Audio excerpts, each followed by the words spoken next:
Hello বন্ধুরা, চলে এলাম আজ কলকাতায়। টানা রিক্সায় চললে কলকাতা যেন আরো আপন হয়ে যায়। দেখো তো কি দেখলাম আমি। মিনার্ভা থিয়েটারের নাম শুনেছিলাম, আজ দেখলাম ঠাকুরের গয়নার দোকান। দেখো, পুরনো মন্দির নতুন সাজে, জয় মা। পায়রাদের মিটিং চলছিল, তাই আমার দিকে দেখার ওদের সময় নেই। কলকাতা এসে পুরনো গলিতে না ঢুকলে কলকাতাকে কি চেনা যায় বলো? চোখে পড়লো কলকাতার পুরনো ঐতিহ্যবাহী বাড়ি।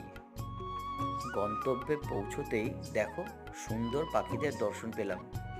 গিরিশ পার্ক মেট্রোতে ইউপিআই ব্যবস্থার মাধ্যমে টিকিট কাটা। ব্যাস, মেট্রোর অপেক্ষা করতে করতে মেট্রো রেল হাজির।